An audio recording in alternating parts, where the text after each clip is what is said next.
Y'all seem to love these potluck recipes, so today I'm bringing you even more. It's still so hot here in South Carolina, and I gotta say, all these today are perfect for this time of year. Hey y'all, I'm Valerie, and welcome to my kitchen. In today's video, I'm sharing 5 potluck recipes that everyone's gonna go crazy over. Okay y'all, let's get started.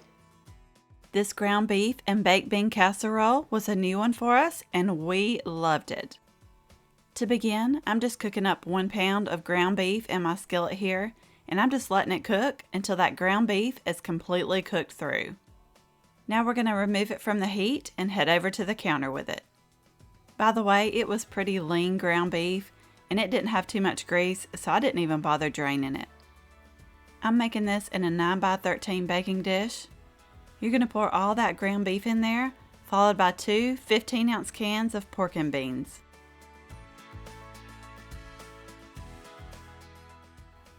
Now to flavor this up a little, we're going to add 6 tablespoons of ketchup, and I just kind of eyeballed that.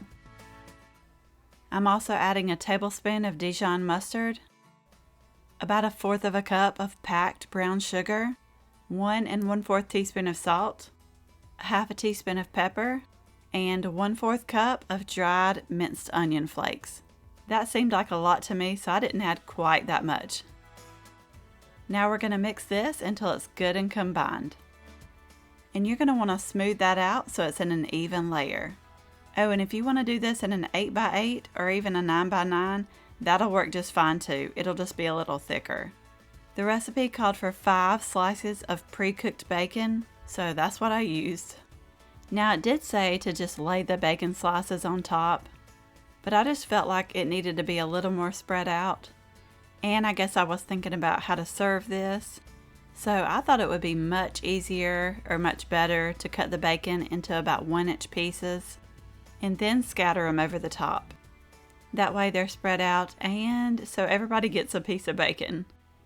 Oh, and just in case you missed anything, I always have the recipes linked in my description box below. Okay, now this goes into the oven to bake at 350.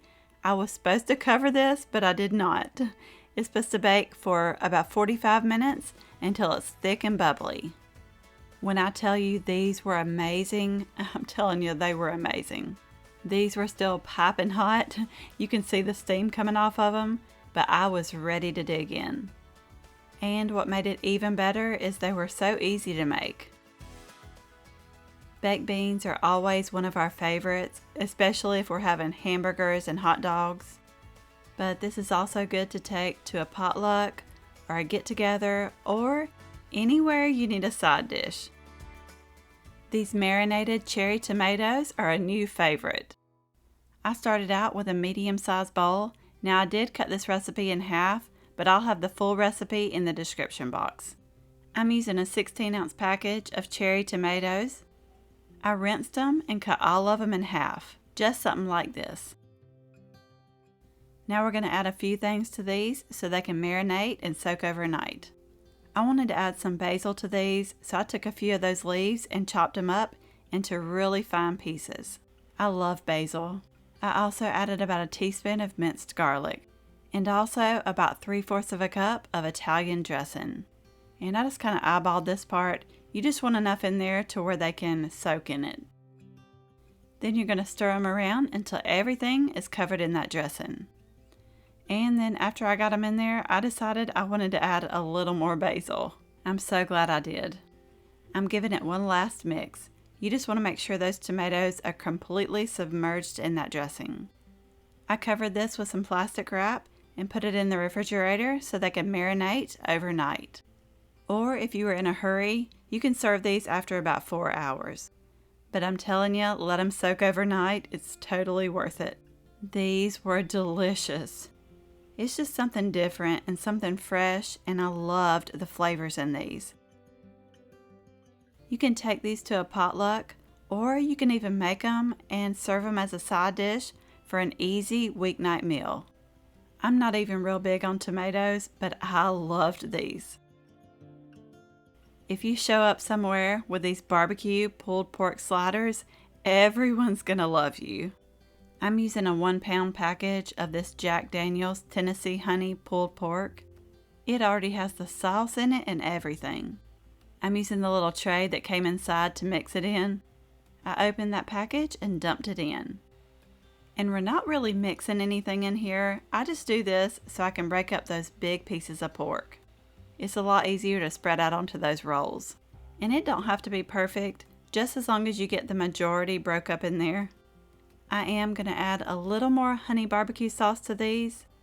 I probably added too much, but we love the barbecue sauce.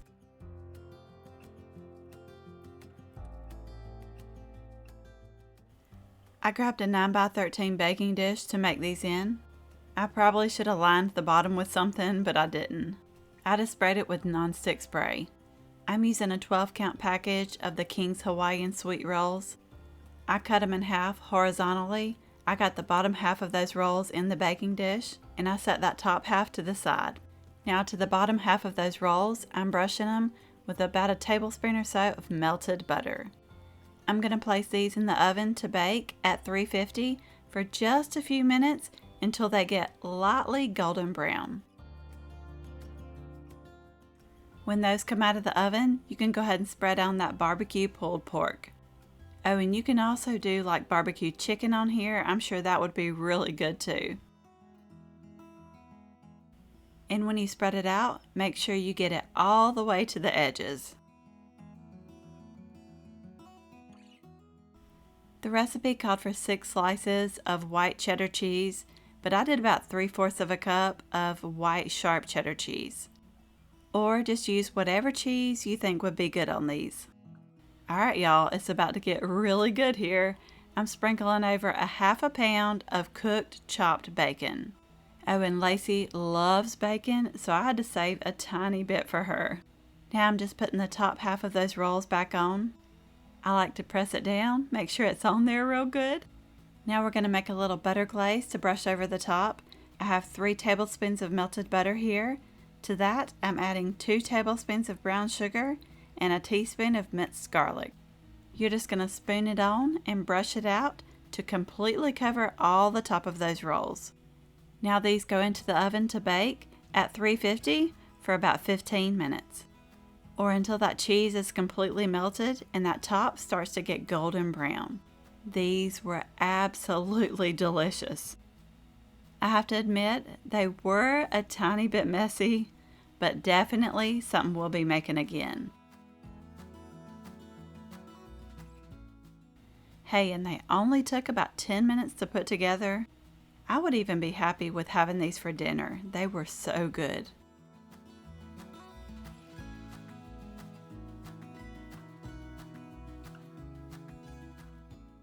This hot corn salad was a winner. And when I seen chili Fritos in their ingredients, I knew I had to try it. I'm using an 8x8 inch baking dish. You'll need 2 cans of drained corn. Now, I was going to mix this in that dish, but I got a little nervous that it would be too much to try to mix it in. So I grabbed a large bowl and added that drained corn in there. I also added 1/2 cup of finely chopped celery, followed by 1/2 cup of chopped green onions. Now I'm adding 3/4 cup of mayonnaise. I'm using Duke's, but you can use your favorite. You use whatever you think your family would be happy with. I'm also adding 3/4 cup of sour cream. Okay, I know this looks like a lot of cheese, and it is, but it's totally worth it. You're going to add 4 cups of grated pepper jack cheese. Now toss this around and mix it up until it's all well combined. I told you it looked like a lot to try to mix in that little bitty 8x8 dish. I'm so glad I mixed it in a large bowl. Okay, I grabbed that 8x8 and poured in that filling. Now this mixture is pretty thick. You're just going to spread it out as evenly as possible. By the way, if you're enjoying this video, I would really appreciate it if you would give me a thumbs up. It really does help out my channel. And it lets me know you want to see more videos like these. Okay, I put that in the oven to bake at 350 for 30 minutes. Okay, and as soon as that comes out of the oven, or right before you're ready to serve it, you're going to crush up a 9-ounce bag of the chili cheese Fritos and add it in there. I honestly didn't think it was all going to fit in here, so I did about 3/4 of that bag. Then I mixed it up really good and then sprinkled the last bit on top. By the way, I'm curious, when you go to a potluck or a cookout, what is your favorite thing to eat there, like the side dishes and the desserts? Or what's your favorite thing to take to a potluck? I'm all for the desserts and anything chocolate. Unless we're talking about my daddy's cherry cream cheese pie. That thing is delicious. Okay, I got most of those Fritos mixed into that corn casserole, then I just sprinkled the rest on top. And this is something you want to make right before you serve it. Or at least wait until right before you serve it to mix in those Fritos. They did get a little soft after it sat for a little bit, but this was amazing. I could have just sat here and ate it right out of the dish. I gave it a 10 out of 10. And I'm telling you, those chili cheese Fritos just took this to the next level. You are going to love this baked potato salad. You're going to need 2 pounds of potatoes. The recipe called for russets, but I'm using the red potatoes. The recipe said to bake these whole, but I went ahead and cut them into bite-sized pieces, just like you would cut them for regular potato salad. I drizzled them with a little oil and sprinkled over some ranch seasoning. Then you're just going to toss them around until everything is covered in that seasoning. Now these are going into the oven to bake at 400 degrees for 30 to 45 minutes, or until they're fork tender and a little golden brown. Here they are out of the oven, but we're going to set them to the side just for a minute.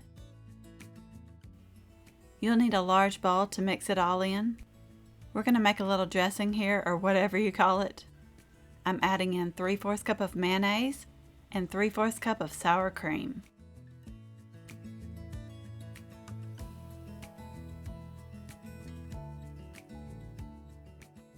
Now to add a little flavor in here, I sprinkled in about 2 tablespoons of ranch seasoning. And you're also going to add salt and pepper to taste. I also boiled up 3 eggs. I mashed them up really good and added those in too. There's just something about potato salad, you gotta have boiled eggs in there. I added about a teaspoon or so of Dijon mustard, but if you're not a mustard fan, you can leave that out. Next, I'm adding in about 1/3 cup of real bacon pieces. I'm also adding 1 cup of shredded cheddar cheese. And last but not least, I'm adding about 1/4 cup of chopped green onions. Now you're going to mix all this until it's very well combined. And when you get it all mixed up, you can go ahead and add in those oven roasted potatoes. You're just going to gently fold everything around until it's all mixed together. Now if you want to chill this and serve it cold, you can, but I served this warm and it was absolutely delicious. This was the first time I made potato salad like this, baking the potatoes beforehand, but I will definitely be making it this way again. All the flavors in here were delicious, but I'm telling you, that cheddar, bacon, and ranch really has me hooked on it now. I really hope you give this one a try. I'm pretty sure you're gonna love it. I really hope you enjoyed this video. You may also like these. Don't forget to subscribe down below for more easy recipes, and I will see you in the next one.